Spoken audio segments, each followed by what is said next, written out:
What's going on, everybody? Hope you all are having a fantastic day today. Now today we're going to be checking out some raid gameplay using the MAC-10 SMG. Once again, I know, I use it very often. It's probably one of my favorite SMGs in the game right now, I'm not going to lie to you guys. I don't see why everybody's still overhyping the MP5 and the 74U and stuff like that. I mean, the MAC-10, as you're going to see in this gameplay, is just an absolute laser beam. Of course, it has insane recoil, but once you understand the recoil pattern and you can actually, shoot it straight with the fire rate that this weapon has, you will melt people across the map like it's absolutely nothing. It's insane. But guys, I hope you really do enjoy today's gameplay. But today I would like to talk about the free-to-play aspect that we've seen in the past couple of Call of Duty video games. Whether it's Call of Duty Modern Warfare or Call of Duty Black Ops Cold War, they both have the same microtransaction system model, where they go in seasons, they have battle passes every season, and they release free maps and free weapons and all this good stuff. And initially, it's a fantastic idea. You know what I'm saying? It's great that we get free content, we get free maps, the community is not split anymore. It's just really wonderful, and there's no paid-to-win weapons or anything like it was in Black Ops 3, or I think Infinite Warfare was kind of paid-to-win as well. I mean, that was just really obnoxious having to grind through loot boxes to get special weapons, compared to now where you can just play a couple of challenges or just play the game for a few days, and you'll unlock a weapon for free. But as good as this system sounds, I knew it was too good to be true that Activision would be this willing to give free content to their community. You know what I'm saying? There always has to be some type of thing going on behind the scenes that the community just simply does not know about. And it is, sadly. Compared to past Call of Duty video games, we are getting way less content than we've ever seen, even after months and months and months of development. After the cycle of these video games like Modern Warfare, we still don't have enough content to keep up to date to past Call of Duty titles that came out 10 years ago. But to be fair, the weapons are pretty much still the same, so I will say that getting free weapons in the battle passes is pretty good. Not gonna lie, it's no pay-to-win system in there, and we are getting just around the same amount of content as we used to back in the day when it came to weapon content. And remember, back in the day in games like Modern Warfare 2, Modern Warfare 3, and all that stuff, there were no DLC weapons, so whatever guns that came in the game are what you pretty much stuck with. You played with that for the full year. Nothing new, no new content or anything like that. So I have to give props to the recent Call of Duty games for at least giving us a few extra weapons. I'll say by the end of each life cycle of Black Ops Cold War and Call of Duty Modern Warfare, there's at least like 2 to maybe 3 extra ARs and SMGs per category compared to back in the day. Not too insane, no, it's not like it's like 5 to 6, maybe even 7 different ARs and SMGs, but I'll still take 2 to 3 if they're free and you don't have to pay for that. After the weapons is when it gets a little tricky. I'm going to let you guys know now, it's really bad when it comes to content, and I'm going to be showing you guys proof here when we go back to older Call of Duty titles. Now, with Modern Warfare 2, that video game released with 16 full maps at launch, not including DLC. These are official maps that released with the video game at launch for your $60 right up front. And a lot of them were really fun. The vast majority of the 16 maps were really fun, so it had variety, and as you guys know, maps are really important to add variety into a video game. Yes, it's good to have tons of fun weapons to use, and you don't have a good enough amount of maps to keep you interested, so you don't play on the same map every single 5 seconds, the game will slowly die. But Modern Warfare 2 had tons of maps, and the majority of them were all fun. Just listen to some of these. Afghan, Estate, Favela, High Rise, Invasion. We got Quarry, Rust, Scrapyard, Skid Row, Sub Base, Terminal, Wasteland. Do you see what I'm saying here? You get the point that I'm trying to make. When Modern Warfare 2 first came out, we had so much content to sink our teeth into, and we had so much variety. We weren't playing on the same exact map every 5 seconds because there were no maps in the game. No, we had 16 maps at launch, and I didn't even name all of them. There's still a few others in there that I don't care for personally. That's why I didn't name them. I just named all the best ones. But even with the best ones, there are like 9 or 10 amazing maps out of the 16. Compared to nowadays, where we get like 4 good maps at launch. Because as you guys know, Call of Duty Modern Warfare, unlike Call of Duty Modern Warfare 2, only released with 9 maps at launch. So instead of getting 16 amazing maps being released with the video game, we got 9 mediocre maps that released with the video game. We got Arklov Peak, Ozir Cave, Euphrates Bridge, Grozny Raid, Gunrunner, Hackney Yard, Piccadilly, Ramazah, and St. Petrograd. And then, of course, Shoot House came later. So, yes, we did technically get 10 maps when it came to Call of Duty Modern Warfare before Season 1 came out. But we didn't get Shoot House right away. It took a little while for them to add that into the game. So, technically, there's only 9 maps. And let's be honest here, Hackney Yard and Gunrunner are like the 2 only good maps out of the 9 there. And then, obviously, Shoot House came in. So, there's 3 good maps out of 10 overall maps in the whole game, compared to 10 good maps out of 16 full maps of the whole game. You see what I'm trying to say here? Modern Warfare had no content. Hence the reason why nobody could play it,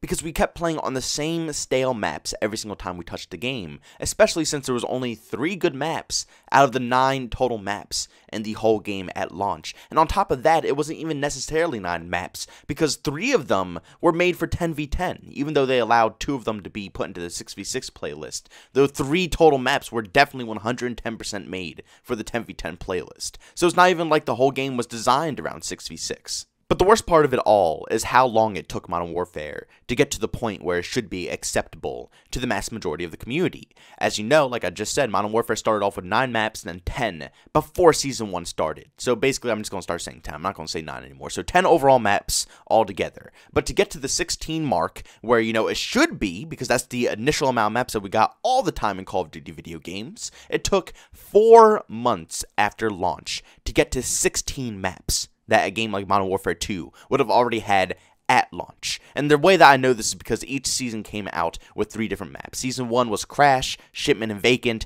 and then Season 2 was Atlas Superstore, Hideout, and Rust, which is 6 maps altogether, and each season took just around 2 months altogether. So 4 months just to get 6 new maps into the game. And the sad thing is that they weren't even new. The majority of these maps were remastered. In the 4 months of this game being out, I believe it was only 2 new maps 2 new maps that came out that were actually designed by Infinity Ward. They knew that all their map designs were so bad that in both of these seasonal updates, they only remastered maps into the video game instead of making new ones. I just find that hilarious. And the most depressing thing about this whole thing is that by the time that Modern Warfare was able to get 16 maps and finally keep up with the old school titles, the old school games like Modern Warfare 2 and Modern Warfare 3 and all those other classics were already at 20 plus maps, over 4 months deep into the actual release of the video game.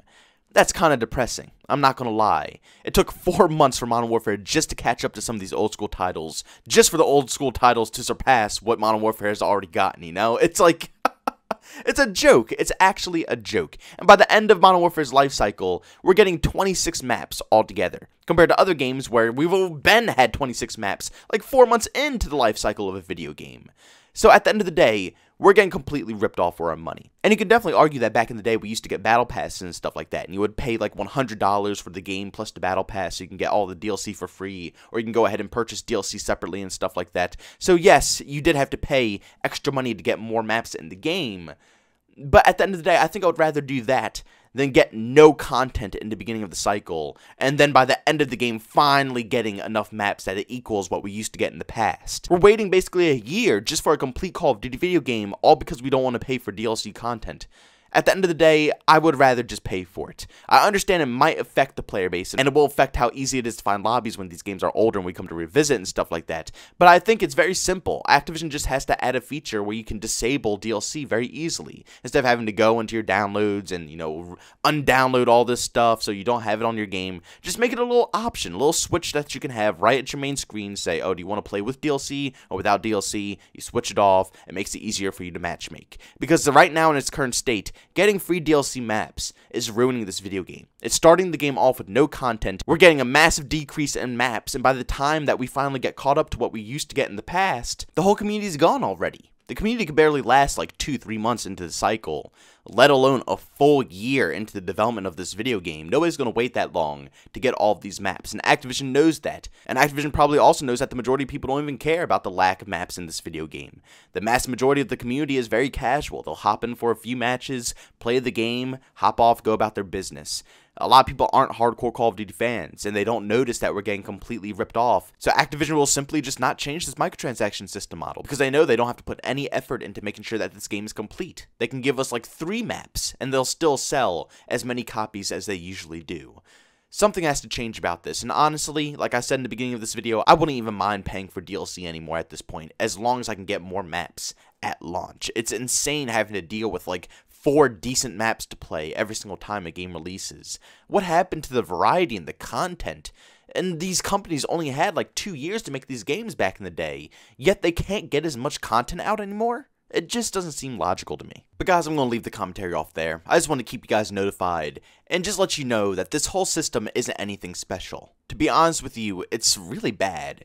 And I'd prefer to just give an extra, like, what, $20, $30 into purchasing this video game to get the battle pass included, so I get the full season pass and all the DLC maps and stuff like that. I'd rather do that than buy a $60 video game with no content in it at all, just completely bare bone, and wait a full year for it to actually get filled up. And then, as you know, as the COD cycle goes, another Call of Duty game will come out next year, which will make this one irrelevant, and then we'll all move on. It's stupid, and it's a very good business move. They know what they're doing. They're not putting any effort or money or resources into their video games, still selling a crap ton of copies of these titles, and then making people buy the next Call of Duty game right after, doing the same thing, putting no resources or anything into the game, making sure it's polished or anything, and then making a massive profit off of that one again, and then the cycle continues year after year after year. It's disgusting. But guys, if you enjoyed today's video, make sure you leave a like, and by all means, if you hate it, leave a dislike. Also, if you're brand new and you enjoy the content, don't forget to subscribe and hit that notification button. Also, want to chat with me, there's 2 ways to do so. I have Twitter and Discord. Both those links are down in the description. And also, you want to catch me live stream some video games, I do that over on Twitch. Link to that is in the description as well. But guys, thank you so much for tuning in. See you on the next one. Peace out.